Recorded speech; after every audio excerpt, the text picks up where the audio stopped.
Hello and welcome to the A Quilting Life podcast. I'm Sherry McConnell from A Quilting Life. And I'm Chelsea from Chelsea Stratton Designs. Today's episode is airing Monday, September 9th, 2024, and we are super excited to be here with you today. Yes. We are first going to mention our sponsor, Cozy Earth. Chelsea and I actually received some great new products from Cozy Earth recently. We both received the Fountain Society Water Cream, which is a face cream, and we both received the Fountain Society Body Butter. And I personally am loving both of these products. I'm using the water cream during the day and on my face, and the body butter, every time I get out of the shower, that's what I'm using, and I love it because it's got a fresh scent, but it's kind of unscented, but so it doesn't mess with anything, but it just is a clean, I just feel like it's a clean smell. Yeah. So, yeah. And it works really, really well. I have to, put my 2 cents in on this because I have really easily irritated skin. This is so true. My mom knows this. This is also something my siblings have gone through like our whole lives. And so I'm always skeptical about any type of like skincare product or anything. And I actually use the cream on my face at night, and I really like it. And that's what I will say. And so that's hard for me to say because I have used everything because everyone's skin is different. So it's going to react differently to everyone's skin. But it has been so good for me and very hydrating. Very hydrating and in our dry climate. Yes, we live in like such a dry climate. But the body butter is like a true body butter. Like when I opened it up, it's just got that nice like thick texture, but it's not greasy. Yeah, it's not greasy, which I really like, So yes. I love them both, and that's really hard for me to say. So that is a good thing. Yeah. So be sure to use the link in the description below to get 40% off from the Cozy Earth website. You can also enter the code Quilting Life when you check out, and be sure to mention that you came from the A Quilting Life podcast so they know that you came here from us. And along with the skincare, there are a lot of Cozy Earth products right now that are available. They have some new colors for the sheets. Obsessed. Yes, they have some slippers that look amazing. We've been eyeing the new ribbed pajamas too. Yeah. I need more. Yeah. I need more. So be sure to check them out. We sure appreciate them sponsoring our podcast. Yeah. And today, Chelsea has the quilts, including a brand new finish. Yeah. Okay. I am so excited, you guys. On the wall. Dun, dun, dun. This is Sweet Adventure. And let me tell you, I was so excited when I named this quilt. I've never done a medallion quilt, ever. I told you to do one. She told me to do it. She really did. She told me to do it. She's like, you should do a medallion quilt, because I wasn't doing a row quilt. Yeah. Because Mom had a row quilt. And Marian bought, bless her heart, she not only quilted this, but she pieced this, you guys. She did an amazing job. The quilting is beautiful. This is fat quarter friendly, and it has rows. So you have your center star block, and you have all of these cute easy corner diamonds, and your flying geese, and some stars, and of course hearts. And my favorite comment on social media, someone was like, you really had to put the hearts in there, Chelsea. We know how much you love them. And I do. Yeah. And just lots of fun borders, and shows off all of the prints in the collection. And I am also going to talk about, my mom brought up something with her last medallion quilt. If you wanted to just make the center star block as, a table placemat thing, or just keep adding, it's just awesome. Yeah. I really like it a lot. You can stop at whatever layer you want for whatever size quilt you want. Make a wall hanging, make a table topper, a baby blanket. Yeah. Yes. I just love it so much. I appreciate all the work Marian did on this, and I did it. And one thing I want to note. This medallion quilt, I promise you, anyone can tackle. There is no crazy piecing in this. It is all, I promise you, the pattern is so visual and you are going to love that. If you're kind of on the fence about this pattern, I know you're going to love it. And it's Sweet Adventure, guys. Let's take a sweet adventure together. Love it. Okay, on the table is Anthem. Billy, we've already done a video on this one on the YouTube, so you might have seen it. I love this quilt. You know me. I love a little bit bigger block quilt that shows off more than one fabric, and I love putting different fabrics together. So that's kind of the representation of this one. Also, there is a red, white, and blue version I'll be sharing on the podcast later. I'm getting that one sent to the quilter probably tomorrow.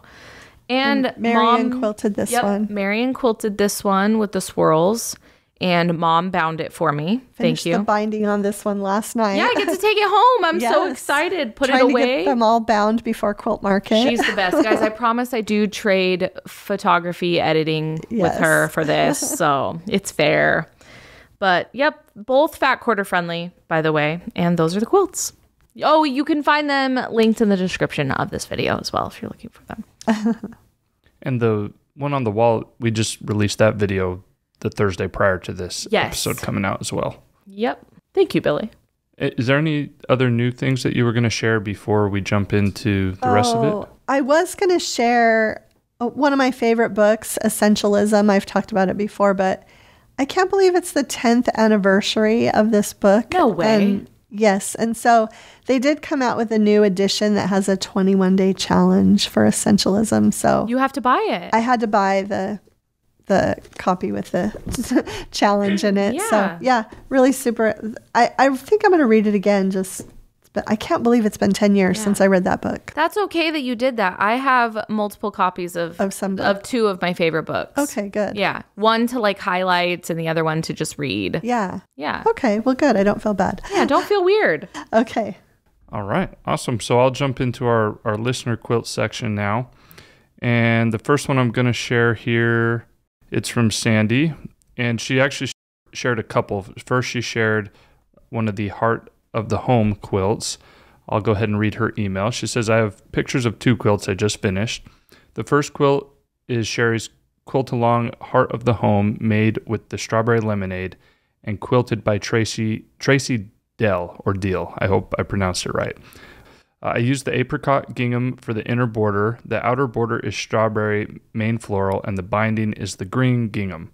I've seen this border combination on Chelsea's Botanical Remix quilt and loved it so much. This was such a fun quilt to make and loved the different log cabin centers. I must say, Strawberry Lemonade is one of my favorite collections ever. The second quilt I just finished is the Barn Star Sampler, which was made with a starter bundle put together by Fat Quarter Shop. The bundle was comprised of Simply Delightful by Sherry and Chelsea and Sunwashed by Corey Yoder. The pattern is by Shelly Kavana, and the quilt was also quilted by Tracy Deal. The block has two of my favorite prints from Simply Delightful, the teal with the white circle dot and the navy with the white petal flower with the teal dots. The navy and white combination is so crisp and clean. This star had the carnation with the white circle dots, the red with the white orange peel, and the teal with the white petal flower and navy dots. I just love Simply Delightful, and it's a great example of how nicely two different collections from two different designers can blend to make a beautiful quilt. And I agree, right? Yeah, and that's a gorgeous quilt. It really looked nice. Yes. So she said, thank you. And that, again, that's from Sandy. Great job with those. Oh, yeah. Okay, so moving on to the next one here.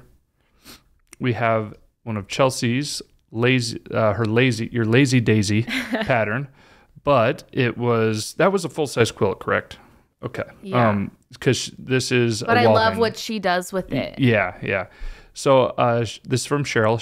She said, I don't have room for any more full-sized quilts because I live in a teeny house on wheels. So when I fall in love with the pattern, I make a wall hanging. I knew I had to make Chelsea's Lazy Daisy. I use scraps because I don't have room to store yardage, and then I'll be putting these pictures up here, the finished product, and it shows what I believe are the blocks hanging outside of her home out there as she's getting ready to piece them. And she said, I sew them on my teeny size featherweight.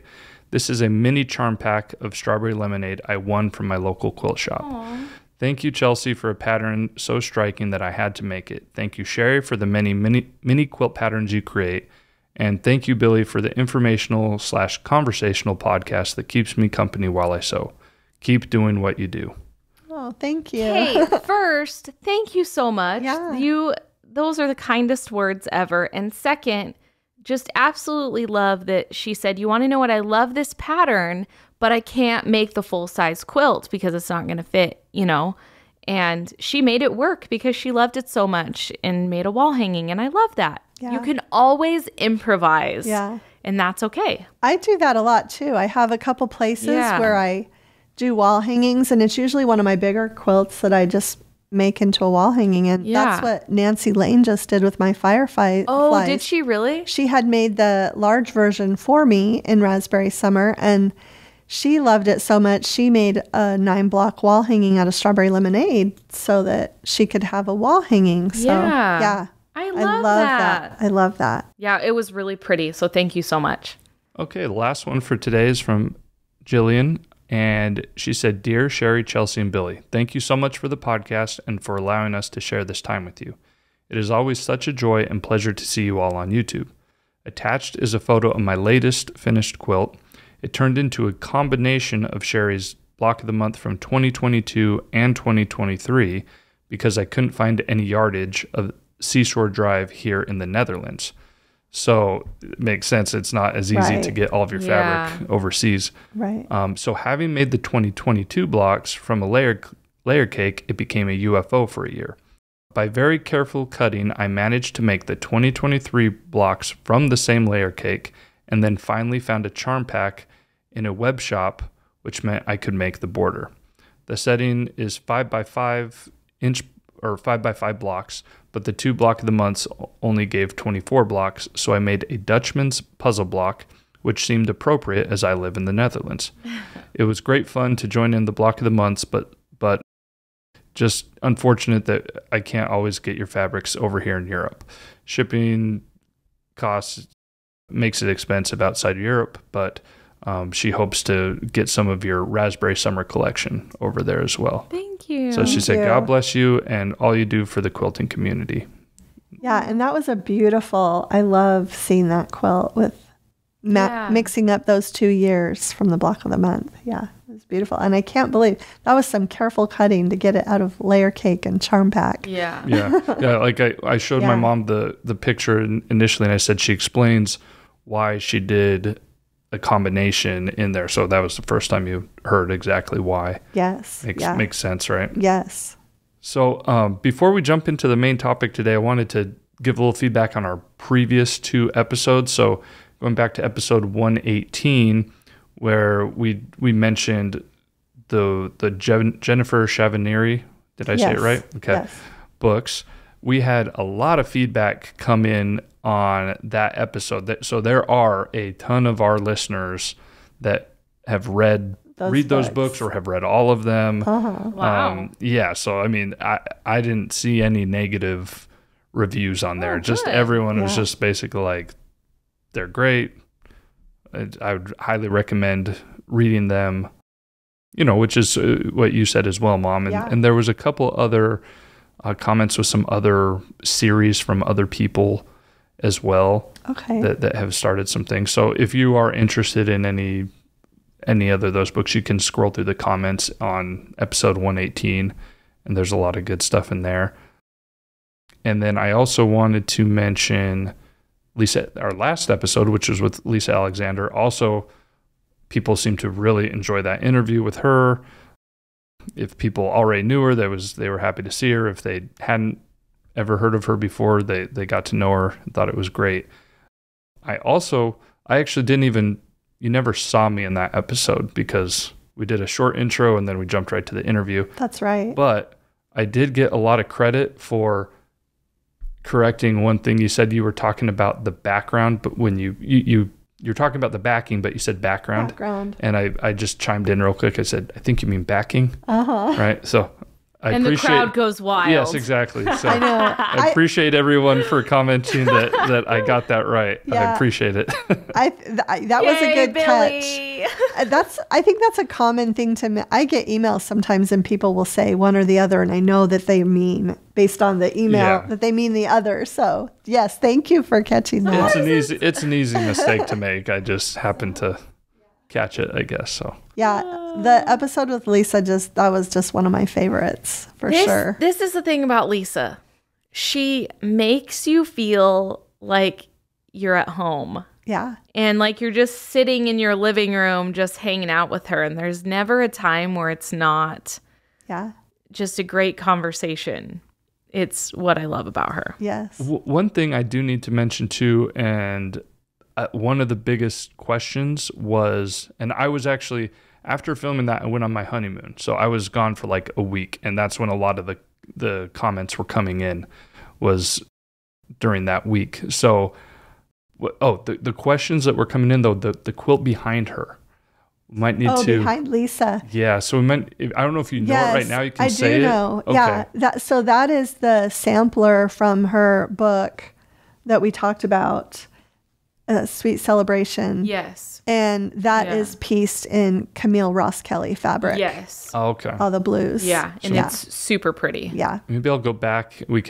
Could we link that into the previous episode? It's from a book. The book is already linked in there. Oh, it is from there. So if you're listening, you can just go get that book. I'll make a note of it in the description that it's in that book as well. That the quilt behind Lisa. Yeah, that was one of the biggest questions. Most frequently asked questions on there was, what is that quilt behind Lisa? So I'm just so excited that we got to have that interview before we go to market. Yes. Because it just made me even more excited to be there. Yeah. And just to see everyone. Right. I'm so excited. I love quilt market so much. We can talk more about that later in a later episode, but I just love being there.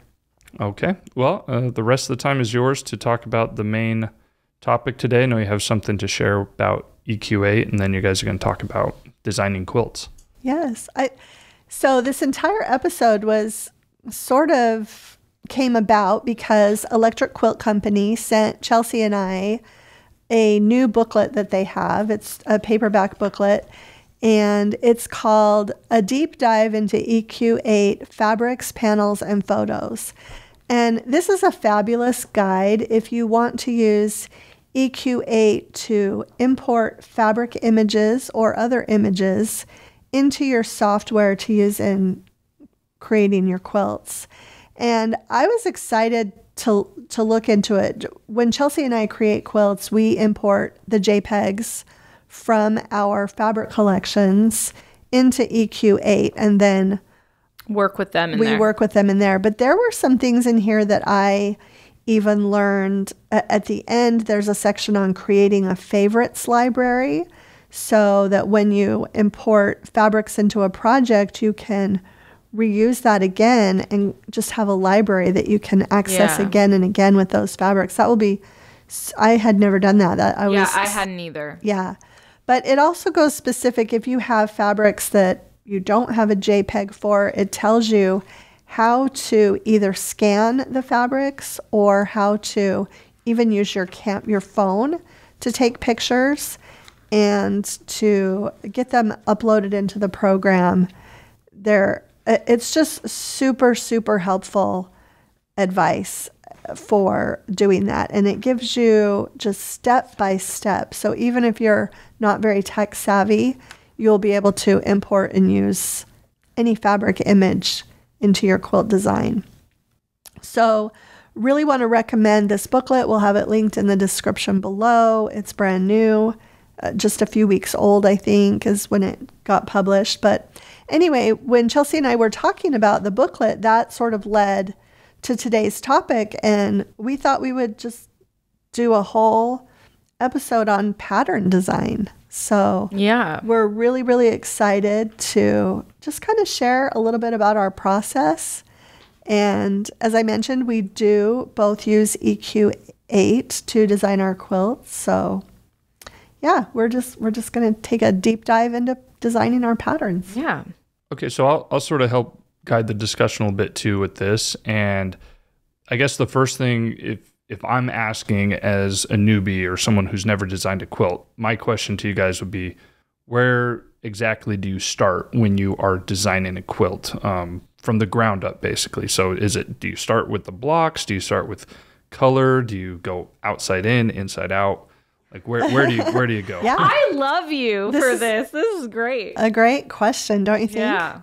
Do you want to go first? Or? I actually would like to go first if that's okay, Yeah. because I didn't start designing quilts until after you. Right. And so I knew my mom was using the version of EQ8 that she was using, EQ. Yeah. And this was several years ago.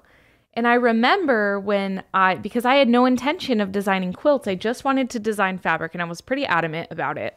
And I remember when I finally decided, hey, I had like sewn some quilts, I want to start designing. And I actually remember being at the old house and I said, Mom, just let me get on your EQ8 and I'm going to design a quilt. It's going to be as easy as that. And she says, okay. It's as easy as that. And but let me tell you why it is actually. This isn't to scare anyone. But I went in there and I realized, okay, this is like a whole program that does a lot of different things.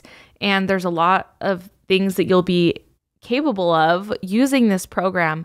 And so I am glad that Mom was very patient and taught me a few of her tips and tricks. And soon I was taking off. But at first I was really like, wow, this is like a legit whole program to help you design quilts. And when I first started out, I had little graph paper and everything was done on graph paper, and I would erase things.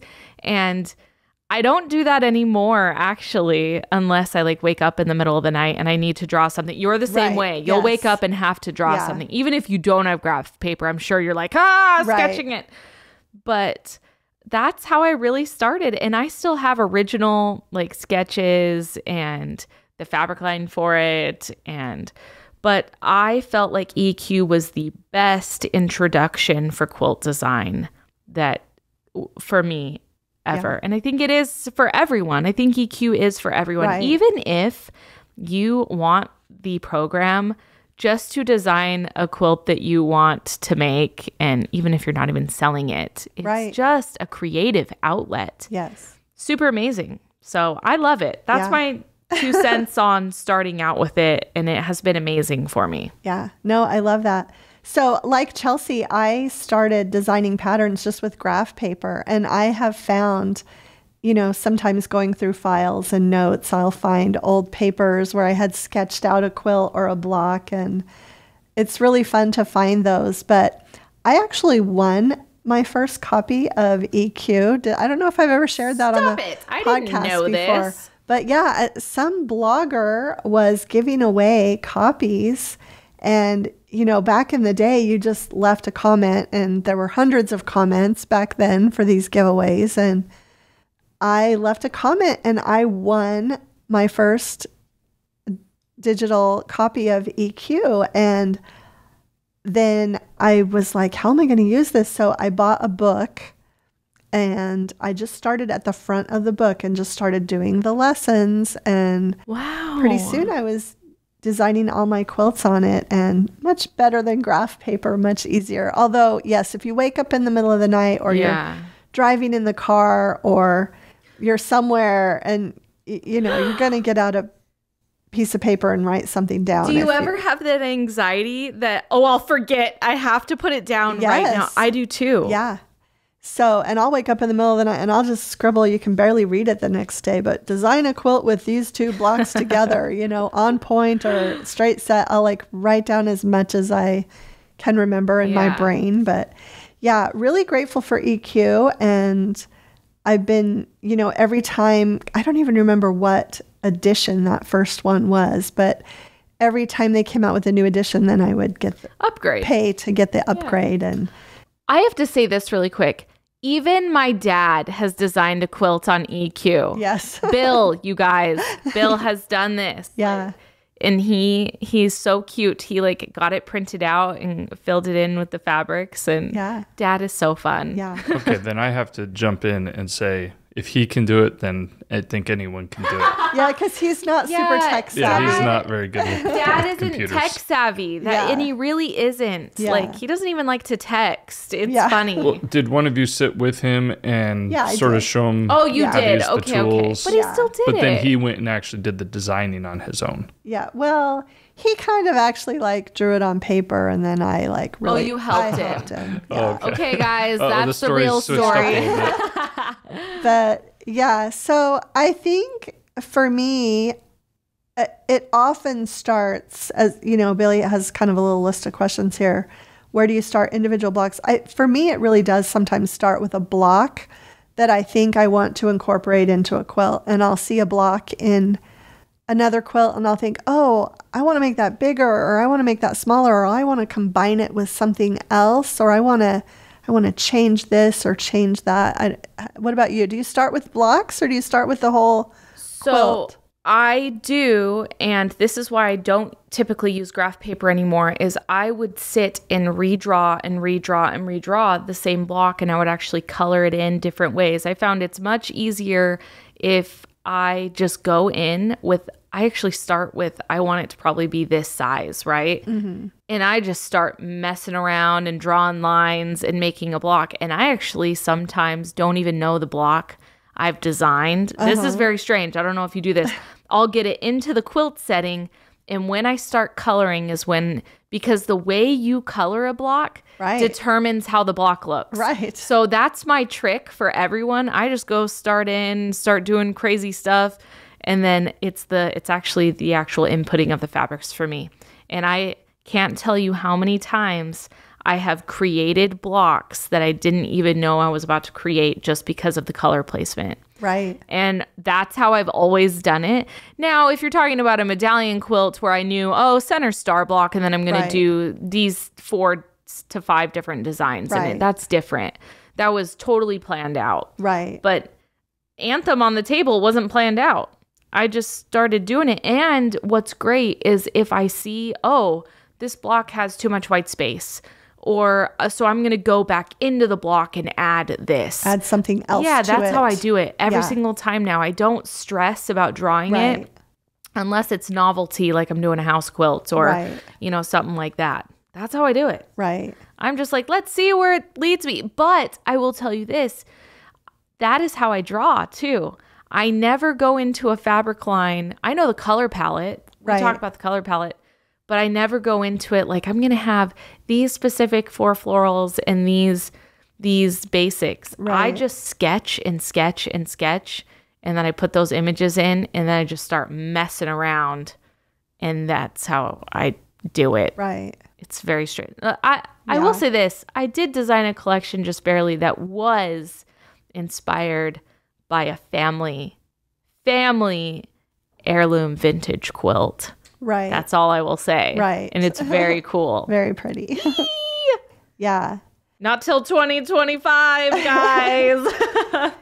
Yeah. And you mentioned medallion for a row quilt. Sure. I'm going to be thinking, okay, these are the blocks I want in that row quilt. Yeah, it's so specific. But sometimes they end up looking a little bit different. Like I'll say, I want to put a basket in, and then because of the size of the rows, I can't do a certain type of basket. I have to switch it out, or, that might determine what style of house block I can put depending on the size, But I keep a list of ideas for future fabric collection patterns. Like, I want to do a row quilt with these blocks, or I want to combine these 2 blocks together somehow in a quilt. And so I do have a little book. And then sometimes I will also go through my encyclopedia of blocks. Yeah. And it's so funny how you can go through that. And this is the Barbara Brackman encyclopedia that I'm talking about. But you can go through that and a block doesn't appeal to you. And then 2 years later, it does. You fall in love with that block. Yeah. So I will occasionally, right before I start designing a group of patterns for a collection, I will just kind of like thumb through the book and see if anything just like stands out. Yeah. So I don't know if you ever do that too. Yeah. Yeah, I have, or I'll be inspired by a specific block. Yeah. There's no new block. Right. It's most blocks are, yeah, I've done the same thing. And the other thing I do is usually when if I set out to design 5 quilts for a collection, I will usually design 10 and then choose my favorite 5. And then the next time we have a collection, I go look at those rejects. I call them rejects. And I say, well, what can I do to change that so it's not a reject quilt, it's a good quilt? And this is so funny. Sometimes I'll start with that and come up with something really great from my reject pile. This is really funny. I'm actually so glad you brought this up. When we have a new collection, like the new scans come in so that we can hurry and start designing and hit a deadline, we design the quilts so far in advance, let me tell you, and they're submitted months in advance before the collection releases, you guys. This is like, the timeline is crazy. Mom will message me, hey, just put all of the quilts into a share. So we share a file. And so we don't come out with any duplicates. We never do, which is really funny. Yeah, we never Ever. And she'll be like, just uploaded my new quilts. If you have a chance, go look at them. And I'm over here like eating Cocoa Pebbles. You had time to design your quilts? I just woke up, and they're beautiful, all of them. And she'll be like, yeah, I'm not going to do this one, or I'm going to send this one to a magazine, or I might save this for later. And I'm sitting here like the night before the quilts are due. Every time.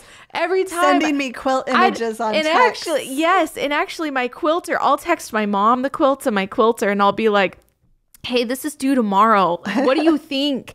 And they're like, Chelsea, you like, why do you do this to yourself? But I actually produce the best quilts under pressure. Let me just tell you, all these quilts. I know. Like, you'll send it and it will literally be, it's due the next day. And I'm just like, that is genius. How did you do that? And I'm like, I don't know. It's the pressure. But you're good with the deadline. But see, you do so good producing great quilts, not under pressure. You just like design these beautiful quilts. And for example, Fireflies is a really beautiful example. She had designed Fireflies and then came back, and the low volumes in the quilt weren't in there before. And before I was like, wow, this is my favorite quilt. Then she comes back and says, guess what I did? And I'm like, whoa, that's even better. It was a really good move, but the quilt before was already still good. Yeah. But it's really interesting. Like, she's able to kind of sit on it and make these changes. And I'm just like, I hope you guys love it. Well, and I feel like EQ really does help with that too, because I was able to go change out those low volumes so quickly with a click of a button. Yeah. And then see it immediate gratification. Think if you were still using graph paper, how would you know? What a nightmare. Yes. So yeah, that's another reason I appreciate EQ, because you can make the changes. You can make a change quickly and see it. Yes. But I like that, Mom, we're a good example of, we don't do things the same way at all. We definitely work different, but we still come out with good quilt designs that complement each other. Like, every time I look at a new catalog, like for instance, the Raspberry Summer one, I'm always so proud of us for coming up with stuff that really is cohesive, but we never planned it out. Yeah. And really the only thing that we do is sometimes I'll say, hey, I really want to do a row quilt this time. So don't do one. Yeah. Or Chelsea will say, and like this time I was like, you should really do a medallion. You've never done one. They're really fun to design. And so then I knew that I wasn't going to do a medallion because she was doing a medallion. But that's really the only thing we ever... I actually have to give kudos to Mom. I had another quilt I was going to do, and it was super cute. It was a log cabin quilt. But it just wasn't going to work out to have this log cabin in the mix. And I really, really wanted it in. And Mom... I sometimes think, if I don't do this, I'll never do it. And Mom was really great because we had already submitted this other fabric line that's going to come out next year. And she was like, Chelsea, this quilt is going to look so good in the next fabric line. And it's not going to take away from the quilts you've designed or the catalog. And it was perfect. And you want to know what? I didn't want to make a 7th quilt anyways. And it was really, really good advice. I think sometimes I get really excited And so now I have a quilt for And the now you next one. have, yes, your Guys, first one is done. my first one is going to be done. It's going to be great. And and it just was, Mom has a really good eye for our group of quilts. And so that was really, really helpful. And Oh, good. yeah, she's like, oh, thank you. think we could probably both design 20 quilts per collection. I know. We just, once you start, you get more ideas Yeah. from what you've already created. Yeah, So, creativity Yes. blooms. Let me Yes. just tell you. yeah. We poor Moda, they're gonna have like 2 pages of our quilt. We're gonna be like, hey, we each We each have 10 quilts this they're time. gonna be like, no, you're not. Yeah. Stop. But no, and I do want to give a shout out to Natalie Crabtree, Oh who my goodness. works with us. She knows so much about EQ and has taught me things that I, especially when I started working on a lot of grandmother's flower garden quilts. She's actually the one that showed me how to do that in EQ and how to work with layer 2 and get those grandmother's flower gardens the exact size that they needed to be. And I even, just one thing that I just learned from Chelsea also, like I did it, guys. I taught her something. Yes, I knew it was possible to delete blocks from a project Yeah. file, and I didn't know how. And Chelsea just helped me with that the other day. There are always things you can learn with the program, and so I actually have to say, can I say that really quick about Natalie? When I first did my first row quilt, I thought this is going to be a nightmare. I don't know what I'm doing. They're different size blocks. Right. And Natalie really has a huge knowledge of the program. And just things like, even for example, the medallion quilt, I kind of was nervous about because I'd never done one. Just, she always takes away the stress from that. And even I haven't shared my Bountiful Baskets quilt yet, but that was actually one of the very few quilts I went in designed, but I wasn't thinking about how to make it. right. And I did not want this quilt on point. I am so terrified of on point. I have an on point quilt. I designed Horizon and it turned out fine. Yeah. But I didn't want to do it. And I sent it to Natalie. I said, what do you think about this? And she was like, we're just going to make it work. And she did. She even made a test block for me. Yeah. And had her mom make a test block and her mother. I can't even remember. If it was her mom or her mother-in-law. Yeah, mother-in-law. Yeah. And that was amazing because I was like, there's no way the exact size I want this block that it's going to work to make it. Yeah. And she did. And it's awesome. Yeah. It's great construction for that block. Yeah. So shout out. Shout out. I thought of something. Billy actually didn't write this down. Oh, wait. Did you have something? Oh, you yeah, wanted- Billy. Well, the one thing as you guys were talking about, have you guys ever gone to their EQ8's YouTube channel?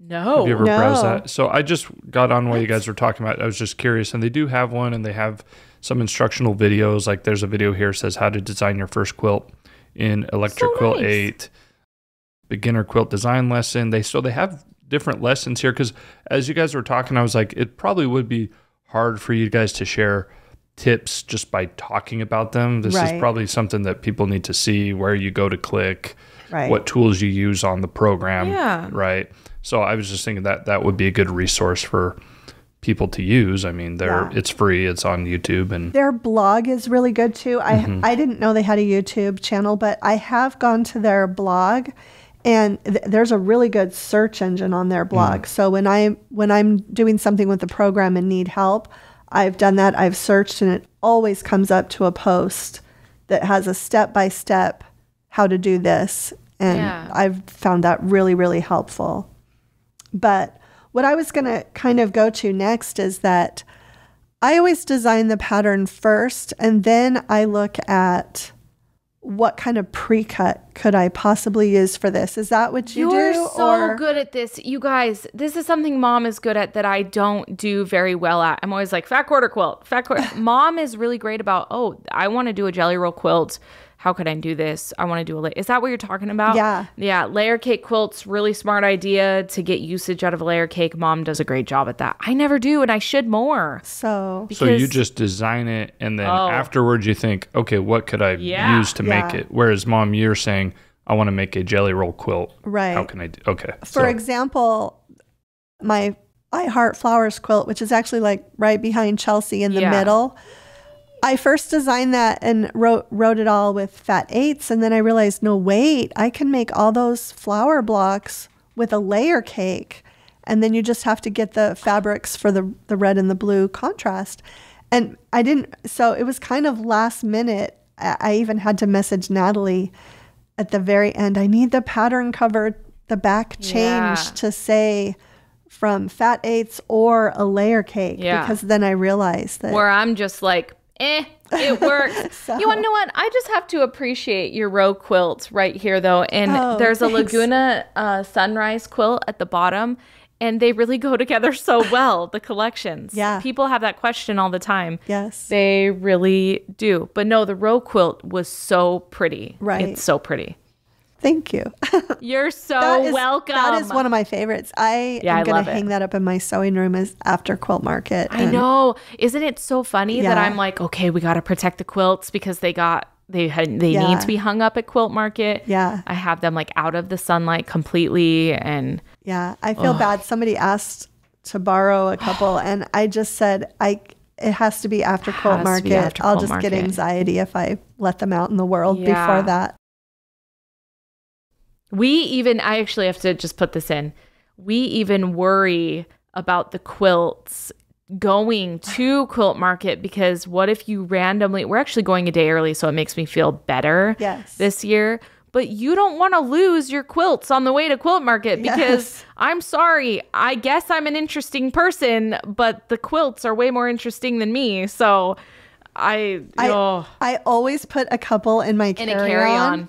So that if my luggage gets lost, I have something to put in that 4 booth. quilts to put on. Yeah, Mom taught me that trick. I'm like, what are you doing? Yeah. So my traveling strategy is so different. I don't want to take a carry-on at all. I know. I don't want to deal with it. And Mom is always like, I got to take my carry-on with my quilts. And I'm like, I just want to kind of take myself and my wallet. Right. Okay.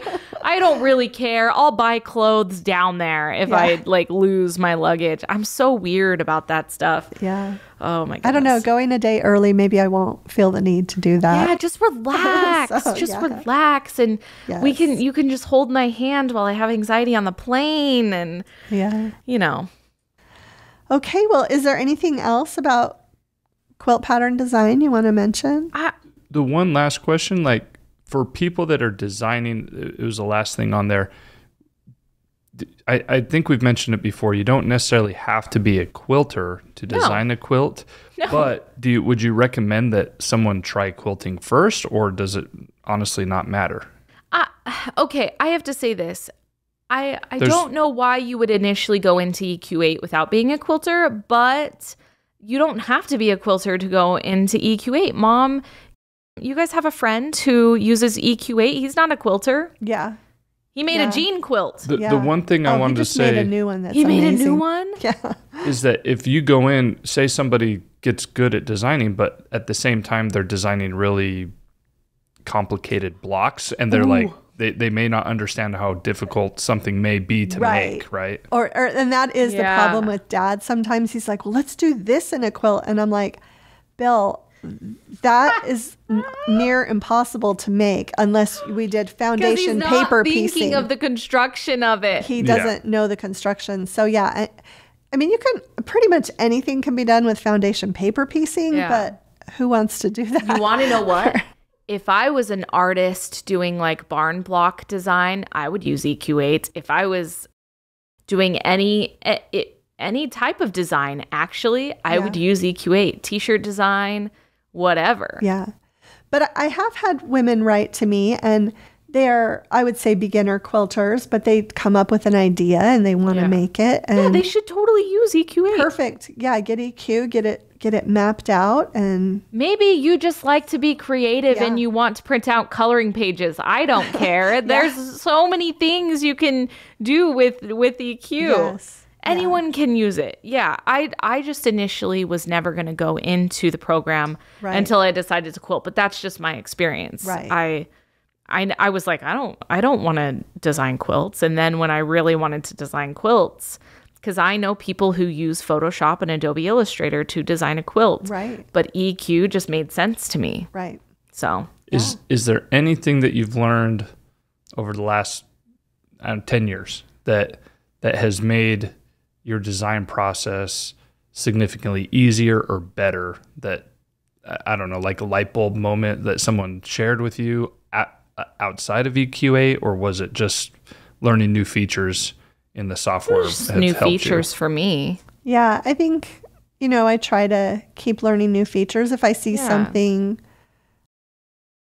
I'll look into it, search it, and try to find it. But yeah, I think actually the thing that's been most helpful for me really is just to keep a list in my phone about ideas that come to mind. Yeah. So I feel like it goes hand in hand with Illustrator for me.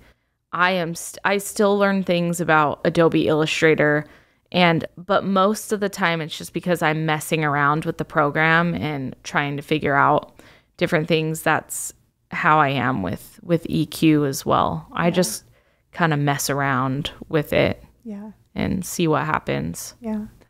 We'll actually have a link for the EQ8 program too in the description below if you have thought about it. I really recommend it. Yeah, and I hope that this helped you if you were maybe nervous, because buying a program like that, it can be nerve-wracking. Is this going to be worth it?